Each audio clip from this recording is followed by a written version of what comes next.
Et je sais pas si dans 10 ans, tu as envie d'avoir dans ton portefeuille une entreprise qui est très exposée au charbon. Moi, je préfère avoir le leader des énergies renouvelables, pour des raisons financières. Est-ce que vraiment on a un impact quand on investit en bourse avec de l'investissement responsable ? Je pense que c'est possible de faire de l'investissement responsable sans faire du greenwashing. Ce qui mettra tout le monde d'accord, c'est, comme tu l'as dit, c'est la perf. C'est des critères pour toi qu'il faut prendre en compte. Est-ce que les entreprises les plus vertueuses vont être les plus performantes ? Exactement. Beaucoup d'investisseurs considèrent l'ESG, l'investissement responsable, comme soit du bullshit, du marketing, une mode, une hype, soit ça va diminuer les performances. Bonjour Joseph. Hello Mathieu.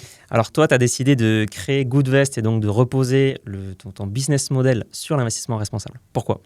Alors, je pense que c'est possible de faire de l'investissement responsable sans faire du greenwashing, même si c'est vrai qu'il y en a eu beaucoup dans l'industrie, et en délivrant une performance qui va être au moins aussi bonne que les investissements traditionnels.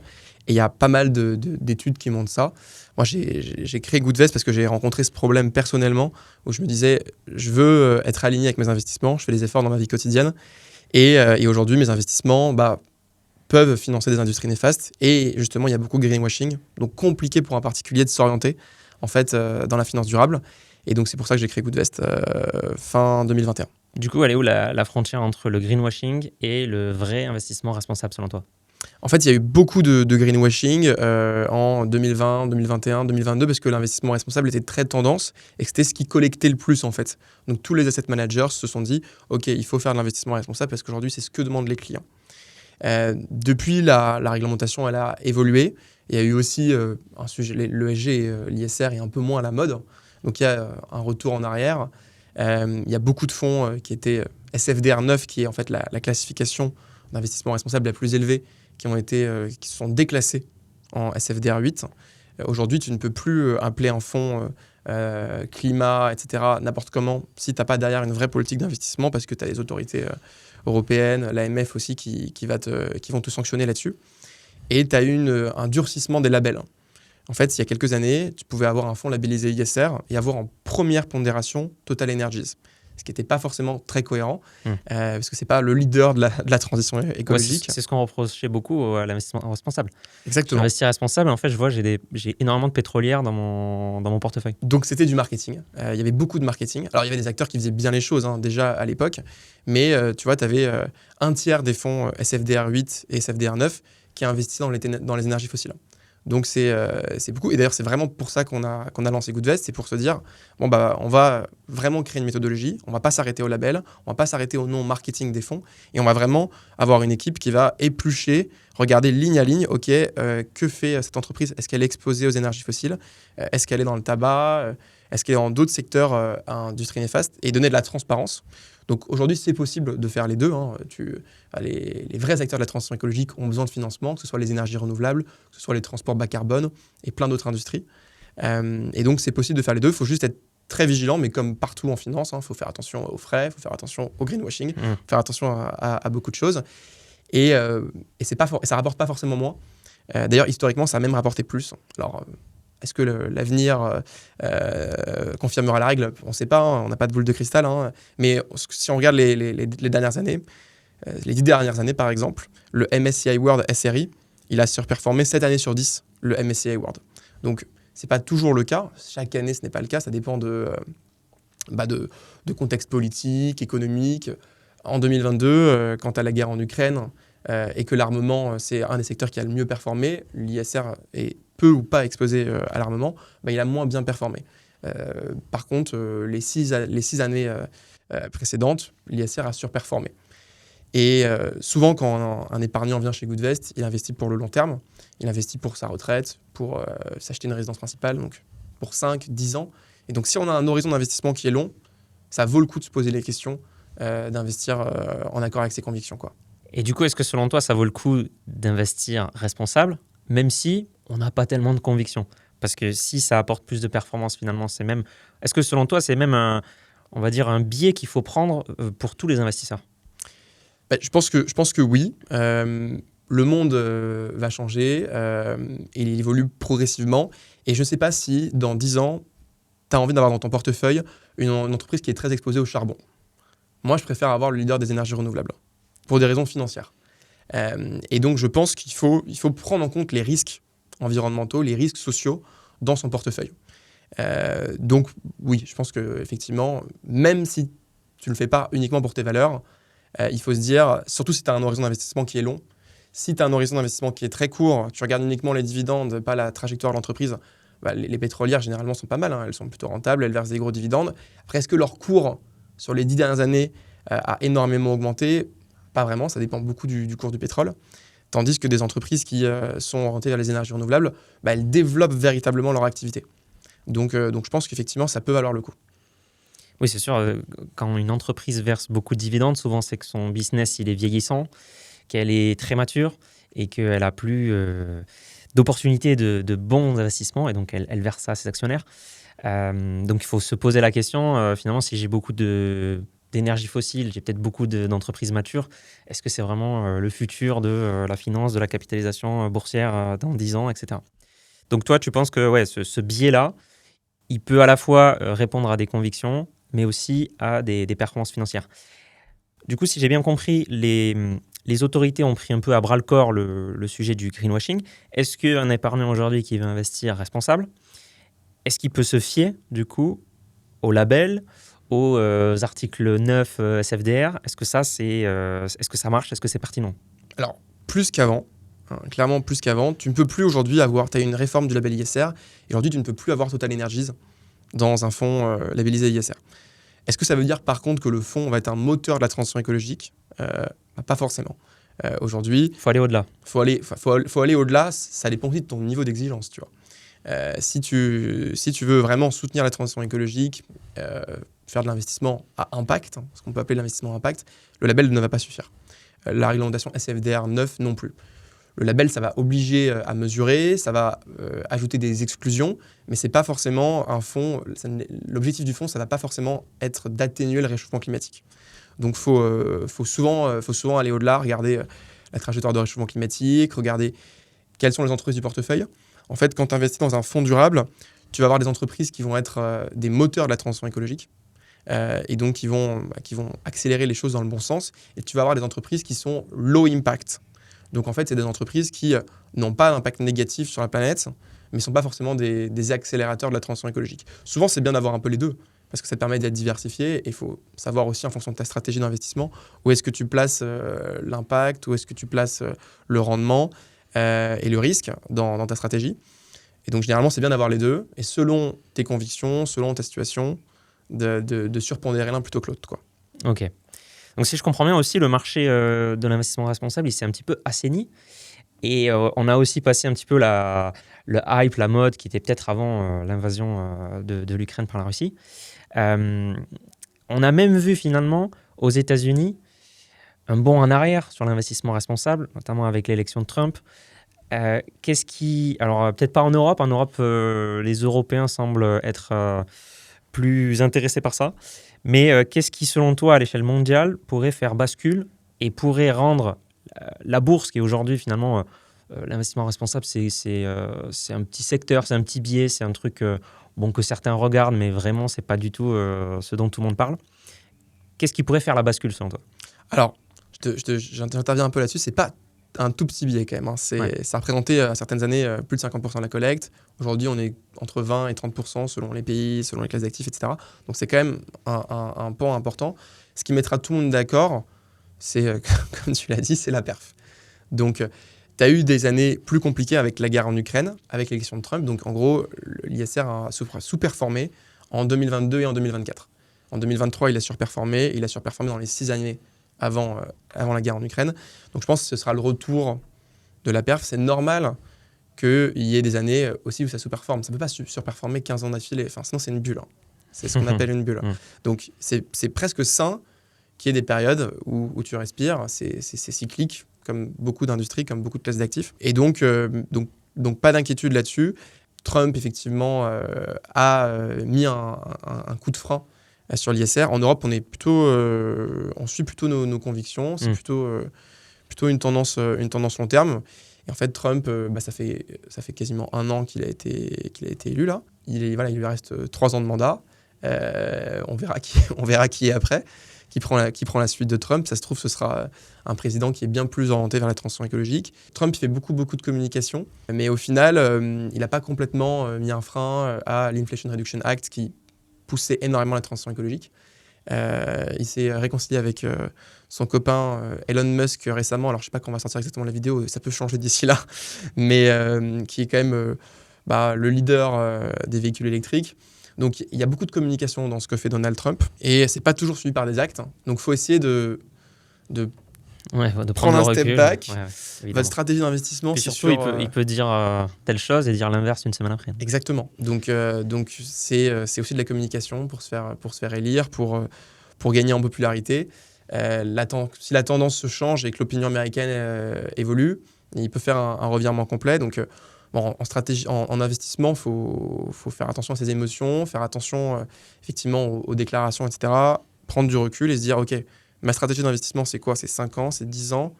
Est-ce que réellement, dans 10 ans, ce que Donald Trump a dit fin 2025, ça aura un impact? Peut-être, mais peut-être pas. Donc, voilà. Alors, quand on investit, on cherche la performance. On a déjà parlé un petit peu de la performance. On a surtout parlé des tendances. Mais est-ce qu'il faut aussi regarder plus micro et au sein de la société, quand on regarde peut-être les actions dans lesquelles on investit? Est-ce qu'il y a des études ou est-ce qu'aujourd'hui, c'est des critères pour toi qu'il faut prendre en compte? Est-ce que les entreprises les plus vertueuses vont être les plus performantes? Ouais. Alors, il y a des études qui ont été faites sur le sujet. Ce qu'il faut faire attention avec les études, c'est qu'elles ont très souvent des biais. Donc, comment est-ce qu'on fait pour éviter les biais d'une étude? On regarde des méta-analyses. Donc, c'est des études qui réunissent des centaines, voire des milliers d'études. Et il y a une méta-analyse de Harvard qui est assez connue là-dessus, qui explique qu'en fait, si tu regardes les fonds ISR, dans 40% des cas, ils ont surperformé. Dans 10% des cas, ils ont sous-performé. Et dans 50% des cas, c'est neutre. Donc, in fine, il y a plus de surperformance là-dessus. Après, si tu regardes, ça c'est à l'échelle des fonds, si tu regardes vraiment au niveau des entreprises, comme tu le disais, une entreprise qui est assise sur une rente, un pétrolier qui ne va pas forcément chercher à se diversifier, il risque d'avoir une part grandissante d'actifs échoués. Qu'est-ce que c'est un actif échoué? Ça va être par exemple une centrale à charbon qui va être pénalisée par un changement de réglementation. Et du jour au lendemain, en fait, cet actif qui avait une bonne valeur, qui versait beaucoup de dividendes, qui avait un rendement important, ne vaut quasiment plus rien. Et ça, c'est beaucoup plus fréquent dans des entreprises qui vont être impactées par le réchauffement climatique ou par les écosystèmes. Qu'au contraire, une entreprise qui va plutôt trouver des solutions et orientée vers la tendance qui est quand même la transition écologique, quoi. Donc ça, c'est un point à regarder. Ouais. Et justement, tu parles des entreprises qui restent assises un petit peu sur leur rente et qui ne cherchent pas à se diversifier ou même à prendre le train des énergies renouvelables, par exemple. Est-ce que, on va dire, exclure les pétrolières, donc je pense notamment à Total Energy, qui aujourd'hui finalement se dit, il faut faire une transition et qui a fait plusieurs acquisitions, qui est en train d'investir massivement dans les énergies renouvelables, etc. Est-ce que les exclure de son portefeuille, c'est pas finalement exclure des potentiels futurs leaders d'énergie renouvelable? Ouais, c'est une très bonne remarque. L'engagement qu'a un actionnaire en votant aux assemblées générales, c'est un énorme impact. Et tu as des fonds activistes, des sociétés de gestion qui se réunissent et qui essaient de faire passer des résolutions. Ce qu'on voit, c'est qu'historiquement, ça n'a pas suffi, ça n'a pas fonctionné. Tu as eu des assemblées générales où tu as eu 20-30% des droits de vote qui sanctionnaient le plan climat de Total qui n'était pas suffisant au regard de ces investisseurs-là. Mais historiquement, ça n'a pas fonctionné. Et donc, nous, aujourd'hui, on regarde on fait un constat. Malheureusement, ça ne fonctionne pas. C'est des fonds activistes qui font ça. Est-ce que c'est notre approche quand même qui est plutôt patrimoniale? Chez Goodvest, on accompagne les clients sur long terme pour leur retraite, pour des achats immobiliers. Est-ce que c'est notre responsabilité de faire ce type d'action alors qu'on n'est pas forcément aligné avec la stratégie de la boîte?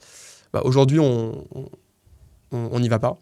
Est-ce que si ça évolue demain, on ira peut-être. Peut-être qu'on permettra aux clients de se dire « Ok, moi, je veux une stratégie activiste ». Stratégie activiste, le but, c'est parfois de déstabiliser la boîte quand même.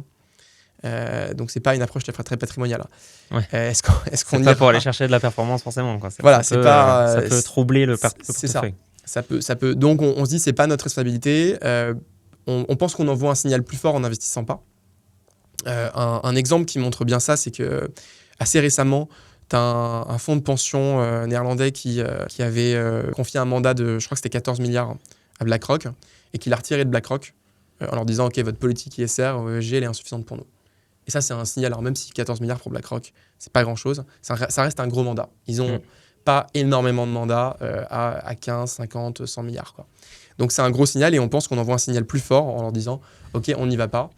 Et ça envoie un signal aux actionnaires quand le cours de bourse diminue, augmente moins fort qu'une industrie qui est très soutenue par les investissements socialement responsables. Alors depuis le début un petit peu, on parle surtout de la bourse finalement. Quelles sont les classes d'actifs, les solutions concrètes pour investir à impact? Donc il y a la bourse. Dans la bourse, qu'est-ce qu'il y a notamment pour investir à responsable? Mais les autres classes d'actifs, qu'est-ce qu'on peut faire concrètement? Alors en fait, tu peux faire de l'investissement responsable sur quasiment toutes les classes d'actifs. Toutes les classes d'actifs ont besoin de se décarboner. Alors en bourse, tu vas bien sûr avoir t'as des actions et tu as des obligations. Donc tu as beaucoup de fonds, que ce soit des ETF, des fonds actifs, qui te permettent de faire de l'investissement responsable. Et il y en a énormément, il faut faire le tri, parce qu'il y a encore du greenwashing aujourd'hui. Tu as un gros moteur de la transition écologique, c'est les green bonds. Ça permet vraiment de financer des projets. Les obligations vertes. Exactement. Et tu peux économiser beaucoup de tonnes de CO2 en investissant dans des green bonds, en finançant des projets. Je prends un exemple. Une des obligations vertes qu'on a financées dans les portefeuilles Goodvest, c'est le Grand Paris. Donc là, les nouveaux métros que tu vois, ça a un impact énorme sur la dépollution de la région parisienne. Si tu regardes les cartes de pollution de Paris il y a 15, 10 ans et aujourd'hui, ça n'a plus rien à voir. La qualité de l'air elle a complètement changé. Et donc, ça a un impact qui est très concret. Après, tu peux faire l'investissement responsable dans d'autres classes d'actifs. L'immobilier, par exemple. En France, on a encore 4 ou 5 millions de passoires thermiques. C'est le deuxième secteur qui émet le plus de CO2 après le transport. Donc, c'est important de décarboner en faisant de la rénovation, en construisant des... On a besoin aussi de logements en France, donc en construisant des logements qui sont aux meilleures normes environnementales.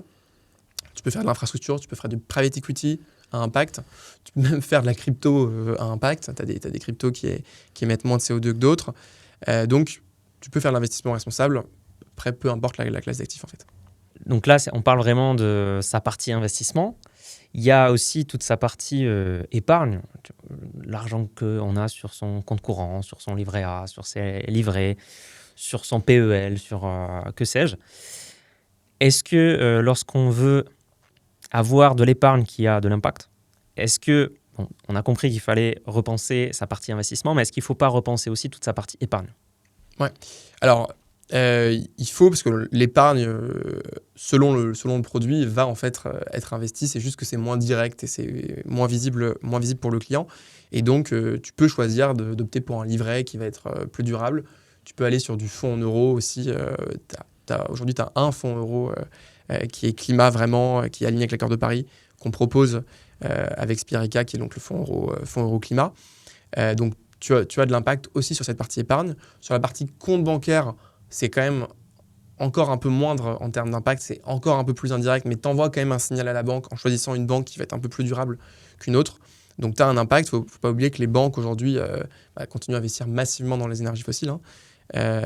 Pour ressortir les chiffres, c'est plusieurs milliers de milliards qui ont été investis depuis l'accord de Paris par les principales banques dans les énergies fossiles. Donc c'est important d'envoyer un signal, mais le plus gros vecteur d'impact, c'est les placements, c'est les investissements. Que ce soit en bourse, encore plus en non coté, via l'immobilier aussi. C'est là que tu peux avoir le plus d'impact. Mais il ne faut pas négliger l'épargne pour autant, surtout qu'on sait que les Français sont plutôt averses au risque et donc vont quand même beaucoup sur ces produits d'épargne. Donc en termes de volume, c'est quand même important, quoi. Nous, on a lancé un livret d'épargne, par exemple, avec CFCL Bank, donc le livret Goodvest, qui donc est garanti en capital, c'est un livret. qui paye un peu plus qui paye quasiment la même chose que le taux sans risque, qui paye un peu plus que le livret A, mais c'est vraiment pas un produit où on va aller chercher une performance exceptionnelle. C'est normal, hein, risque égal rendement, donc c'est assez logique. Mais sur ce livret, on va avoir un impact assez concret parce qu'on va aller financer la rénovation de biens immobiliers hein, via des prêts qu'on fait à des particuliers.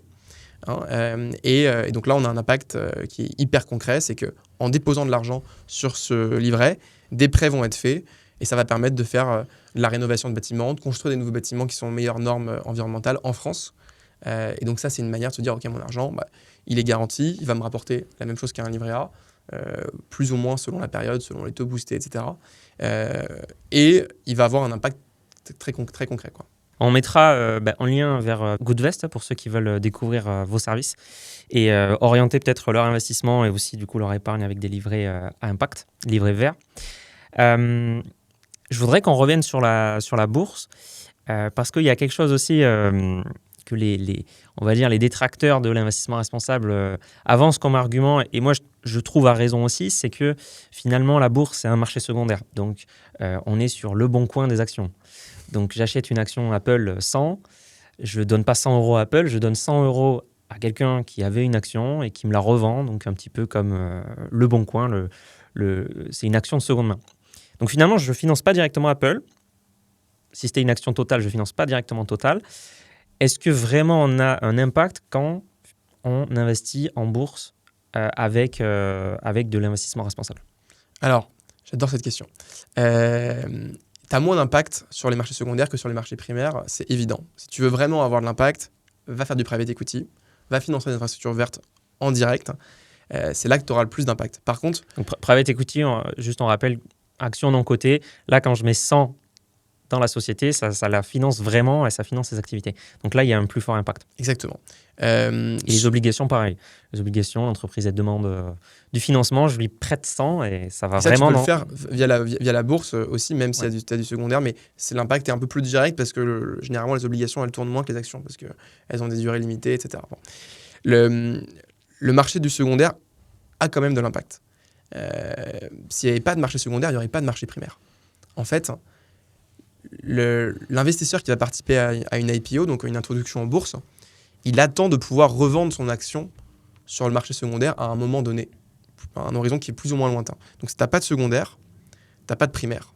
Si t'as pas donc ça, c'est un lien qui est assez important. Une entreprise qui est très bien valorisée, parce que les investisseurs, les actionnaires pensent qu'il y a des bonnes perspectives, et donc qui est par exemple dans les énergies renouvelables, elle va envoyer un signal si elle est mieux valorisée qu'un acteur qui est dans les énergies fossiles. Et donc, ça va faire que sur les marchés primaires, en private equity, etc., elle va être plus facilement soutenue. Donc ça, c'est un signal qui est super important. Et aujourd'hui, c'est ça qui oriente le plus les investisseurs. Donc, c'est un point important. Deuxième point, c'est comme tu le disais, en tant qu'actionnaire, tu peux exercer un droit de vote. Et donc, tu peux soutenir l'entreprise, soutenir des plans climatiques dans l'entreprise. Donc, tu as un impact, y compris sur les actions, sur le marché secondaire. Alors, il est plus direct sur les obligations, sur les prêts, puisque ces prêts tournent moins que les actions, entre guillemets. Mais tu as un impact. Ensuite, tu as aussi une autre manière de le faire. Tu as des véhicules aujourd'hui qui font du 90-10, par exemple. Donc, c'est des fonds qui vont investir 90% sur le côté et 10% sur du non-côté. Et donc, tu peux avoir un moyen d'avoir de la liquidité et un impact encore plus concret sur la partie 10%. Donc tu as des mécanismes assez intéressants aujourd'hui, quoi. Et du coup, comment vous faites donc, chez Goodvest pour mesurer votre impact, pour prendre vos décisions, pour construire vos portefeuilles? Quelle est votre méthodologie pour réfléchir et pour essayer de maximiser l'impact des portefeuilles de vos clients? Alors, chez Goodvest, on a décidé de construire une méthodologie en interne. On ne voulait pas se baser sur les notes ESG où en fait tu peux être très bon en E, mauvais en S, donc très bon en environnement, mauvais en social, et c'est comme ça que tu te trouves avec des aberrations, où tu as des boîtes qui ne sont pas si durables que ça, qui peuvent avoir des bonnes notes ESG, parce qu'elles sont très bonnes en gouvernance et en social, même si c'est un désastre sur le côté environnemental. Donc on s'est dit, on va créer notre propre méthodologie en entonnoir avec des filtres. Donc on a analysé plusieurs milliers de fonds d'investissement. Le premier filtre, c'est l'exclusion sectorielle. Donc déjà, on va exclure un certain nombre de secteurs, dont les énergies fossiles. L'armement ? L'armement, on exclut également, le tabac, le divertissement pour adultes, les entreprises qui violent le pacte des Nations Unies. Ça, c'est aussi un point important. C'est pas pour l'environnement, mais c'est pour aussi le social. Donc ça, c'est un premier filtre qui va éliminer 70% des fonds durables à peu près. Donc c'est là qu'on voit qu'il peut y avoir du greenwashing dans cette industrie. Ok. Donc l'entonnoir, il est... L'entonnoir, il est un peu déformé. Okay. Ça, c'est le premier filtre. Deuxième filtre, ça va être les émissions de CO2. Donc là-dessus, on a un partenariat. Donc sur le premier filtre, on se base sur des bases de données avec Jörgevald, des différentes ONG. Donc des bases de données qui sont publiques. Deuxième filtre, ça va être les émissions de CO2, l'empreinte carbone. On travaille avec Carbone 4 Finance là-dessus, donc, qui a été cofondé par Jean-Marc Jancovici, qui est leur filiale finance durable. Et donc, avec cette analyse d'émissions de CO2, qui est sur les 3 scopes d'émissions de CO2, donc sur toute la chaîne de valeur, ça veut dire qu'on regarde les émissions directes de l'entreprise, mais on regarde aussi les émissions indirectes. Si on prend par exemple l'exemple du constructeur Renault, Renault émet pas énormément de CO2 en construisant le véhicule, mais si c'est un véhicule qui roule à l'essence, derrière, il va émettre beaucoup de CO2 dans son cycle de vie. Donc ce qu'on fait, c'est qu'on regarde toute la chaîne de valeur, parce que c'est ça qui compte en fait en termes d'impact. Donc derrière, on arrive, en analysant ça, à construire un portefeuille qui respecte l'accord de Paris. Donc il y a une trajectoire de réchauffement climatique de maximum 2 degrés par rapport à l'ère pré-industrielle. L'objectif, c'est de pas trop réchauffer le climat. À horizon 2100 ? Exactement. Aujourd'hui, on est plutôt sur une trajectoire de 3,6, 3,7 degrés. Alors, on peut se dire 3,6 degrés, c'est pas énorme. Il va faire un peu plus chaud à Paris. Là, il fait 11 degrés ce matin, il fera 14 degrés. Non, en fait, c'est un peu différent. C'est une moyenne. Donc, tu as des régions qui vont se réchauffer à plus 8 degrés. Si la planète, elle se réchauffe à 4 degrés. Et pendant des périodes, à plus 16 degrés. Parce que, évidemment, c'est assez volatile, la météo. Donc, c'est important vraiment de limiter le réchauffement climatique à plus de degrés, parce qu'au-dessus, ça va être des régions du monde qui ne vont pas être vivables, etc. C'est même plus qu'une question de météo, c'est une question des organisations, de l'ensemble des écosystèmes, etc. Exactement. Donc, mais voilà, c'est un point important, parce qu'on entend parfois plus de degrés, bon, c'est rien, la piscine va être un peu plus chaude. Oui, moi, ceux qui parlent climat en montrant la carte de France et la météo de France, hein, c'est qu'ils n'ont pas compris le vrai problème. Donc ça, c'est le deuxième filtre. On a un troisième filtre qu'on a rajouté il y a presque 2 ans maintenant, qui est sur la biodiversité. Parce que la biodiversité, c'est un peu la grande oubliée des questions environnementales. C'est aussi un sujet super important, et on est les seuls en France aujourd'hui en plateforme d'investissement à analyser l'impact sur la biodiversité également. Donc on a ce filtre sur la biodiversité qu'on fait avec Carbone 4 et la Caisse des dépôts. Et ensuite, on a un filtre sur la politique de vote. Attends, pardon, juste, pourquoi la Caisse des dépôts ? Parce qu'ils ont développé une méthodologie, okay. En fait, sur la biodiversité.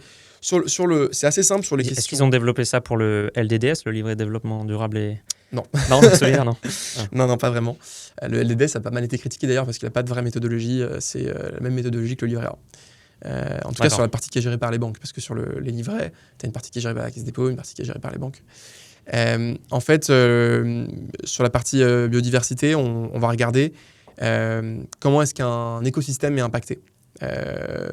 Sur la partie climat, c'est les émissions de CO2 et c'est la trajectoire de réchauffement climatique, les indicateurs phares. Sur la partie biodiversité, c'est quel est l'impact qu'une entreprise a sur le nombre d'hectares, en gros, qui sont impactés de manière négative. Et l'objectif, c'est, par rapport à un portefeuille qui est exposé de la même manière géographiquement et sectoriellement, comment est-ce que les entreprises de mon portefeuille impactent de manière moindre les écosystèmes. Donc ça, c'est la troisième filtre, biodiversité. Quatrième filtre, c'est l'analyse de la politique de vote. Donc on va vérifier que les sociétés de gestion ne font pas juste un bon stock picking, mais derrière s'engagent, dialoguent et votent en soutenant des plans climat ambitieux. Donc aux assemblées générales des actions détenues. Exactement. Pour pousser ces sujets. Donc là, on regarde le rapport de vote, en fait, et on voit très bien les sociétés de gestion qui ont eu un revirement parce qu'il y a eu Donald Trump qui était élu aux États-Unis, et les sociétés de gestion plutôt européennes qui s'en tiennent à leur conviction. Donc ça, c'est notre entonnoir. Hein. On arrive à la fin à 5% des fonds durables qui passent nos critères et qui sont du vert foncé, on va dire, sur le marché. Et après, on a l'analyse financière. Donc, on va regarder la tarification des fonds, la diversification, l'allocation géographique. Et on a un comité d'investissement externe qui se réunit, qui réunit 3 Chief Investment Officers de 3 sociétés de gestion différentes qui gèrent à peu près 100 milliards en cumulé, qui derrière qui sont purement consultatifs, qui ne sont pas décisionnaires, mais qui vont nous donner leur perspective à la fois sur les questions financières et extra-financières. Et c'est là aussi où on se rejoint philosophiquement sur le plan de l'investissement, puisque donc vous investissez de manière ultra diversifiée. Alors certes, il y a des exclusions sectorielles, pas sectorielles, si sectorielles, mais sur certains secteurs très, très précis. Mais sinon, vous avez une approche patrimoniale diversifiée en termes de classes d'actifs aussi, ouais. Donc de la bourse, du private equity, de l'immobilier, tu as cité aussi du fonds euro, etc. Du coup, quand un client arrive chez Goodvest, comment ça marche? Il peut tout choisir, il peut choisir d'aller que sur de la bourse, il peut diversifier de manière assez automatisée. Comment ça fonctionne? Alors, déjà, soit il sait ce qu'il veut et il peut y aller directement, soit on a un parcours et voilà, on va l'orienter en fonction de ses besoins. Donc, tout se fait de manière digitale, c'est assez simple. Il va sur notre site, il fait une simulation, il va sélectionner l'enveloppe qu'il veut, est-ce qu'il veut un livret. Là, dans ce cas, ce sera juste le livret, il n'y a pas de choix de classe d'actifs. Okay. Soit il veut de l'assurance vie ou du PER, il répond à quelques questions et on va lui proposer un portefeuille qui correspond à ses besoins, qui peut modifier s'il le souhaite. Donc c'est assez personnalisable. Soit il le fait en autonomie, en quelques minutes, s'il n'y a pas de questions, soit il peut parler à un conseiller s'il a des questions. Et donc tout se fait en ligne assez facilement. Et une fois qu'il a investi, ce qui nous différencie aussi, c'est qu'il y a un onglet Impact, qui est complètement unique sur le marché, où il peut visualiser l'impact de ses investissements. Les émissions de CO2, les secteurs qui sont financés, quelle technologie d'énergie renouvelable est financée, dans quel pays, combien de foyers sont alimentés en électricité. Donc on donne vraiment de la transparence, et c'est un peu notre... en plus d'une méthodologie scientifique, c'est notre deuxième arme contre le greenwashing, c'est de la transparence. Écoute, chez Goodvest, on ne se vend pas plus vert qu'on ne l'est. Tu peux nous reprocher des choses peut-être, mais au moins, on en sera transparent sur ce qu'on fait exactement, quoi. Très clair. Alors, il y a aussi quelque chose qui revient souvent quand on parle d'investissement. Des gens qui donc ont des convictions profondes, mais qui se disent « j'investis pas ». Typiquement, j'ai un proche dans ma famille, c'est exactement ça. C'est-à-dire que je sais qu'il y a l'inflation, je sais qu'il y a le problème des retraites, je sais que je dois faire quelque chose de mon argent, mais de l'autre côté, je n'ai pas envie de financer des entreprises qui sont dans... alors, c'est un peu caricatural des fois, mais le capitalisme, la destruction de toute façon de la planète, de toute façon, ça ne sert à rien, autant de rien faire. Donc, qu'est-ce que tu leur réponds à ces gens-là? Alors, je réponds de manière un peu caricaturale, mais tu as deux choix. Soit tu donnes tout ton argent à des ONG. Là, tu as un impact très concret. Mais bon, c'est bien. C'est pas forcément une solution patrimoniale sur le long terme. En tout cas, sur toute son épargne. Mais en fait, son argent, il est forcément quelque part. Donc, il va forcément avoir de l'impact plus ou moins direct. Même si c'est sur un compte courant, ça soutient le bilan d'une banque. Qui peut investir massivement dans les énergies fossiles. Donc, en fait, si tu fais rien, tu fais. Tu fais indirectement. Et tu fais pas bien, du coup. En tout cas, c'est pas aligné avec tes convictions. Soit ça, les gens le savent pas forcément. Quand tu mets de l'argent à la banque, cet argent, il t'appartient plus. Il est sur le bilan de la banque. La banque a une dette envers toi et l'utilise un peu comme bon lui semble. Il y a des règles, etc. Mais donc, ça peut financer les énergies fossiles, typiquement. Donc, soit tu reprends la main sur ça, soit si tu fais rien, mais en fait, ça peut être grave. Soit tu peux choisir de faire les choses bien, y compris avec la bourse. En fait, tu peux financer des obligations de projets d'énergie renouvelable. Tu peux faire des choses de manière très précise. Tu vois, nous, on a un fonds infrastructure verte de Eiffel qui va soutenir, qui va créer des nouveaux projets. Donc, c'est des obligations non cotées. C'est de l'infra, donc ça va financer, par exemple, en France, les bornes de recharge des véhicules électriques Electra. Ça va financer des panneaux solaires dans différentes parties d'Europe, des éoliennes également. Là, tu as un impact qui est ultra concret. Pour le coup, c'est même pas de la bourse parce que c'est du non-coté. Mais tu peux le loger en assurance vie, ce fonds. Et c'est un fonds evergreen, donc c'est pas bloqué pour 15 ans. Tu as des horizons de liquidité, mais c'est quand même assez flexible pour du non-coté. Et tu peux faire aussi sur du côté, en fait, tu peux être très précis sur les actions que tu vas sélectionner, sur des fonds obligataires qui vont être très orientés vers un secteur. Donc, tu peux faire les choses bien en investissant. Et là, tu as un impact positif. Tu soutiens la transition écologique, tu soutiens des acteurs qui sont engagés. C'est mieux que ne rien faire, en fait. Donc il faut plutôt, écoute, ne laisse pas, on va dire, les méchants profiter du système boursier, etc. Non, il faut des acteurs engagés en bourse si on veut que la bourse continue de se décarboner, prenne une dimension plus durable. Il faut, si tu veux que des Trump, que des BlackRock, etc., aillent plus vers du durable, il faut qu'il y ait des signaux forts et donc qu'on voit qu'il y ait du flux et de la collecte vers des fonds qui sont véritablement durables. Donc non, surtout, faut pas rester éloigné de ça, sinon vous ne vous faites pas entendre, quoi. Et même, même on en parlait un peu tout à l'heure, le LDDS et le livret A, une grande partie, autour de 40%, c'est à la banque. C'est la banque qui gère ça. Et ça ne va pas que dans la Caisse des dépôts. Alors, du coup, il y a aussi des polémiques avec la Caisse des dépôts, etc. Mais tu parlais du LDDS tout à l'heure. Mais qui peut financer des logements sociaux, le livret A, etc. On le sait. Donc, il y a quand même 40%, c'est à la banque. Et faut voir ce que fait ta banque. Voilà. Elle n'a pas forcément de politique différente entre le livret A et le LDDS d'ailleurs. Donc souvent le LDDS, en fait, ce que disent, c'est quasiment pas caricaturé, c'est que le LDDS, il a de durable que le nom en fait. C'est la même politique d'investissement que le livret A. Il n'y a pas de poche distincte. Donc faut être assez vigilant sur ce produit, quoi. Alors, c'est la signature de ce podcast qui s'appelle Secret d'investisseur. Je demande à chacun de mes invités quel est son secret. Si tu devais donc retenir qu'un seul principe d'investissement, quel serait donc ce principe-là, un peu le meilleur conseil que tu as à donner pour les gens qui nous écoutent? Écoute, je vais pas trahir la maison. Hein, donc, ce que je dirais, c'est les convictions. Si tu fais attention à des choses dans ta vie quotidienne, que tu ne vas pas acheter de la fast fashion.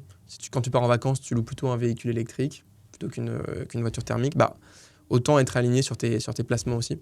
Donc, c'est de respecter ses convictions. Après, ce que je dirais, c'est trouver le bon équilibre aussi, tu vois. Ce qui va avoir le plus d'impact, ça va être le non-coté, le private equity, éventuellement le crowdfunding aussi. Il faut trouver le bon équilibre entre impact, conviction, risque, approche patrimoniale. Et donc, nous, c'est ce qu'on essaie de faire chez Goodvest, c'est d'avoir les différentes classes d'actifs. Certaines ont plus d'impact que d'autres, on le sait, mais elles ne conviennent pas pour faire 100% d'une allocation patrimoniale. Donc voilà. Et après, j'aurais les mêmes conseils que tu donnes et que tes auditeurs connaissent très bien. Donc, diversifier, c'est un peu en rapport avec le risque. Faites attention au risque. Et dernier conseil en lien avec la transparence, vérifiez que ce n'est pas du greenwashing, vérifiez que ça correspond bien à ce que vous attendez. Parce qu'il peut y avoir des surprises, quoi. Très clair. Si du coup ça vous intéresse de prendre en main votre argent, investir à impact, découvrir les services de Goodvest, on mettra donc un lien en description. Merci beaucoup Joseph. Merci Mathieu.